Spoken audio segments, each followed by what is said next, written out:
예수께서 가라사대 돌을 옮겨 놓으라 하시니 그 죽은 자의 눈이 마르다가 가로되 주여 죽은 지가 나흘이 되었음에 벌써 냄새가 나나이다.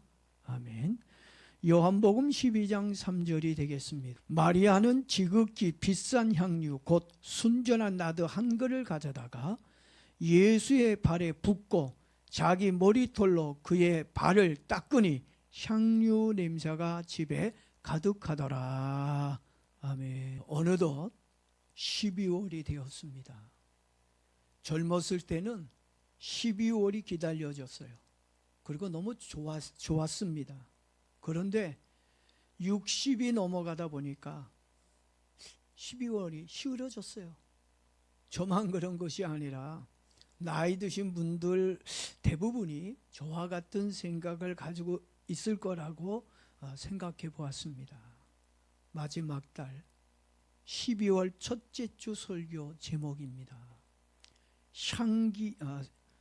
생명의 향기와 사망의 악취라는 제목입니다. 제목이 뭐라고요? 생명의 향기와 사망의 악취입니다. 탈무드 책에 보면은 향을 싼 종이에는 향내가 나고 생선을 싼 종이에는 생선 비린내가 난다라고 하였습니다. 그리고 감기와 연에는 감출 수가 없다는 말이 있습니다. 그것은 말을 하지 않아도 자연히 느껴지고 보여지기 때문인 것 같습니다.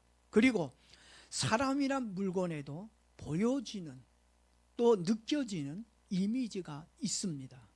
이미지라고 하는 것은 어떤 사물에 대하여 마음에 떠오르는 직관적 인상을 이야기해 줍니다. 사실 이미지라는 말은 누가 만들어주는 것이 아니라 자기 스스로가 만드는 것이라고 생각합니다. 특히 사람은 자기가 만든 이미지로 먹고 삽니다. 좋은 이미지를 가진 사람은 좋은 느낌을 주고 또 받지만 나쁜 이미지를 가진 사람은 불쾌감을 주고 욕을 먹는 것을 봅니다. 그리고 사람을 만나다 보니까 사람마다 냄새가 달라요. 맛있는 향기가 나는 사람이 있고 비릿하고 쩌든 이상한 악취가 나는 사람이 있습니다. 지금 나에게 어떤 냄새가 날까요? 생명의 향기가 나고 있을까요? 아니면 사망의 악취가 나고 있을까요? 이 사망의 악취를 감추려고 향수를 아주 지독한 향수를 뿌리는 사람이 있어요. 근데요, 향수를 악취 나는 곳에 향수를 뿌리면 처음에는 안 나는 것 같지만 어떻게 해요? 나중에 더 안 좋은 냄새가 나는 것을 봅니다. 여러분, 잘 한번 여러분에게서 어떤 냄새가 나는지 한번 맡아보기를 바랍니다. 그리고 사람들에게 보여지고 있는 나의 이미지가 무엇인지도 잘 한번 생각해 보았으면 좋겠습니다. 이스라엘 백성들은 사울 왕에게 천천의 이미지를 느꼈어요. 그래서 사울 왕에게 천천의 영광을 돌렸습니다. 그런데 목동 다윗이 나타나자 백성들은 다윗을 통해 만만의 이미지를 느꼈습니다. 그래서 다윗이 나타나면 만만의 영광을 돌렸습니다. 그 모습을 본 사울 왕이 자신의 인기가 다윗보다 못하다는 것을 알고 상당히 분노를 느꼈습니다. 그리고 다윗을 미워하고 해치려고 하였습니다. 사울 왕은 자신의 그 이미지가 목동 다윗보다 못하다는 것을 알았을 때 물론 왕의 체면이 구겨져 기분이 몹시 상했을 것입니다. 그렇지만 그 불편한 마음을 미워하는 에너지로 쓰기보다는 자신의 이미지를 개발시키는 일에 사용했더라면 어땠을까, 이런 제가 생각도 해보았습니다. 아마 그랬더라면 사울 왕이 사망의 악취를 풍기기보다는 생명의 향기로 백성들에게 존경받는 왕이 되었을 것입니다. 그리고 하나님은 사울을 더 훌륭하고 좋은 왕으로 크게 쓰셨을 것입니다. 여러분들도 좋은 신앙과 좋은 사람으로 자신의 이미지를 개발시켜 쓰임받고 축복받는 사람들이 되기를 바랍니다. 조금 전에 제가 여러분들에게 어떤 냄새가 나는지 맡아보라고 했는데 여러분 냄새 맡아보셨습니까? 여러분에게 어떤 냄새가 납니까? 생명의 향기가 납니까? 그러면 다행이에요. 생명의 향기가 나고 있다면 여러분은 정말 진실된 진짜 크리스찬이라고 볼 수가 있습니다. 근데 생명의 향기가 나지 않고 사망의 악취가 나는 분도 있을 겁니다.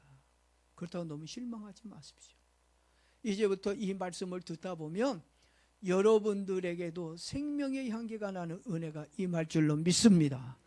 지금 여러분들에게서 나는 냄새는 내가 인생을 살면서 내가 만들어낸 이미지라는 것을 알아야 합니다. 이왕이면 좋은 향기가 날 수 있도록 자기 이미지 관리가 필요하다고 봅니다. 그러기 위해 마리아가 옥합을 깨서 순전한 나드 향기를 나게 한 것처럼 여러분들도 옥합을 깨는 수고가 있어야 합니다. 여러분 옥합을 깨야 뭐가 나와요? 향기가 나오는 거예요. 옥합을 깨지 않고서는 생명의 향기가 날 수 없기 때문입니다. 오늘 본문에 보니까 예수님이 죽은 나사로를 만나기 위해 제자들과 함께 베다니로 가셨습니다.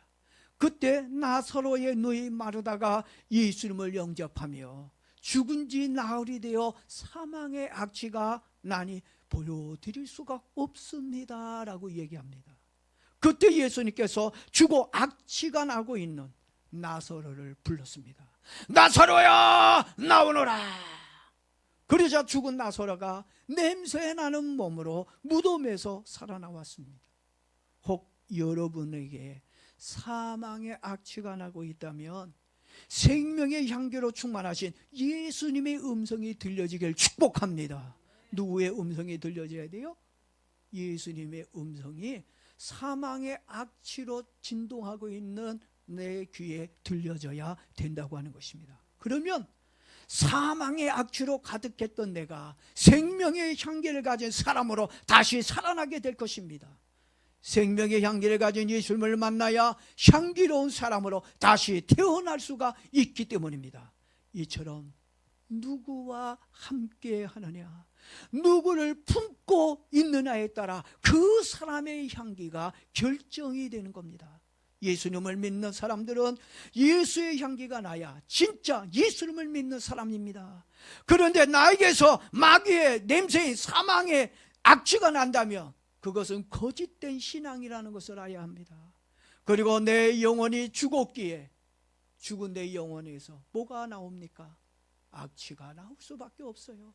살아있는 사람에게는 악취가 나오지 않지만, 사망의 냄새가 나지 않지만, 죽은 영혼에게서는, 죽은 신앙에게서는 이런 사망의 악취가 난다는 것입니다.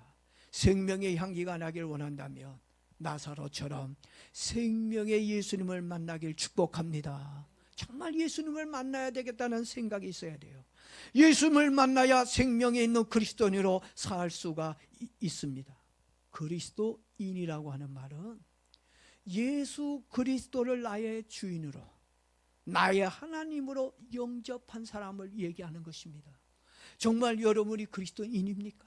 예수님을 나의 주인으로, 나의 하나님으로 여러분 믿고 영접하셨습니까? 그러면 정말 예수님을 나의 구세주로, 예수를 나의 주인으로 영접했다면, 내가 그리스도인이 됐다면 예수의 생명과 예수의 향기가 있다고 하는 것입니다. 그리스도인이라는 다른 말로 뭐라고요? 뭐가 있어요? 예수의 생명, 예수의 향기가 있는 것입니다. 옥합을 깬 마리아는 예수님을 영접한 사람으로 순전한 나도 향으로 예수님의 마음에 감동을 주었습니다.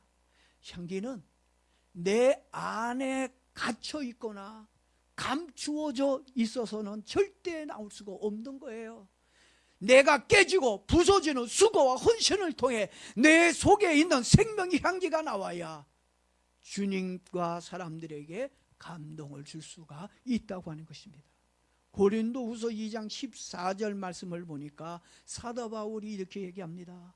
항상 우리를 그리스도 안에서 이기게 하시고 우리로 말미암아 각처에서 그리스도를 아는 냄새를 나타내시는 하나님께 감사한다. 뭘 감사했어요?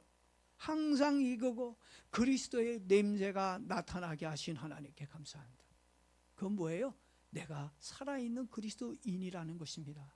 살아있는 그리스도인이 됐으니 하나님께 감사한다고 고백하고 있는 겁니다.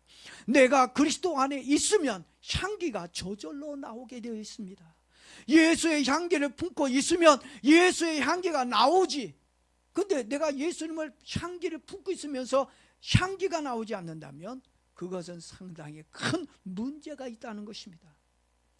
제 차 안에는 달콤한 복숭아 냄새가 납니다. 왜냐하면 복숭아 방향제를 사다 놓았기 때문입니다. 그런데 차에서 고약한 냄새가 나기 시작했습니다. 그래서 이 냄새가 무슨 냄새지? 하고 이렇게 찾아보니까 뒷자리를 보았더니 비에 젖은 축구화가 있었어요. 그래서 그 비에 젖은 축구화가 아주 고약한 냄새, 악취를 풍기고 있었습니다. 근데 마침 방향제도 보니까 다 떨어져 버렸어요. 그러니까 방향제가 있었을 땐 냄새를 못 맡았는데 방향제가 떨어지고 나니까 고약한 악취가 나오게 되어졌다고 하는 것입니다. 지금은 차에 탈 때마다 복숭아 향기로 기분이 좋습니다. 왜요? 복숭아 방향제를 사다 놓았기 때문입니다. 구원받은 성도에게 예수의 향기와 성령의 향기가 나와야 합니다. 그것이 정상입니다. 누가 봐도 이 사람은 예수 믿는 사람이고 예수자이가 틀림없어 이런 말을 들을 수 있는 사람이 되어야 그 사람에게 무슨 향기가 나와요? 예수의 향기가 나오고 있다는 얘기입니다. 사도 바울이 또 고린도후서 2장 15절에서 얘기합니다. 우리는 구원받은 자들에게나 망하는 자들에게나 하나님 앞에서 그리스도의 향기라. 여러분 뭐라고요? 죽은 사람이나 살아있는 사람이나 뭐가 돼요? 그리스도의 향기라는 얘기입니다. 예수의 향기를 가진 사람은 어디를 가든지 누구를 받아든지 생명의 향기가 나와야 한다는 얘기입니다. 여러분에게 생명의 향기, 예수의 향기가 나오기를 바랍니다. 성도에게서 나는 향기는 일시적으로 잠깐 나다마는 싸구려 향기가 아닙니다. 고린도 후서 2장 16절에서 또 사도 바울이 이야기합니다. 베드로 이야기도 해야 되는데 자꾸 사도 바울 이야기해서 죄송합니다. 왜? 사도 바울이 이 얘기를 했기 때문에 그래요. 자, 사도 바울이 뭐라고 얘기했냐? 이 사람에게는 사망으로부터 사망에 이르는 냄새요, 저 사람에게는 생명으로부터 생명에 이르는 냄새라. 누가 이 일을 감당하리요? 라고 말합니다.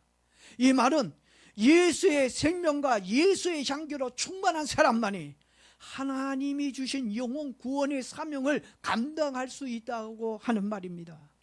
영원한 생명의 향기를 가진 사람은 하나님께 기쁨이 되어야 하고 사람에게는 구원의 향기로 전도와 복음의 증인이 되어 생명의 향기를 전파해야 된다는 것입니다. 누가 감당할 수 있겠느냐는 얘기예요. 예수의 향기를 가진 사람을 우리 그 예수의 향기를 가진 사람들은 어디를 가든지 복음의 향기를 뿜을 수밖에 없다고 하는 것입니다. 그리고 마지막으로 성도는 생명의 향기가 되기 위해 예배의 향기가 되어야 된다는 얘기예요. 무슨 향기가 되자고요? 예배의 향기가 되어야 된다는 얘기입니다. 여러분, 오늘은 주님께 나온 여러분들은 예배의 향기가 된 겁니다. 구약 성경에는 5대 제사가 나옵니다. 그 중에 소제로 드리는 제사가 있어요. 소제를 또 다른 말로 화제라고 이야기를 합니다.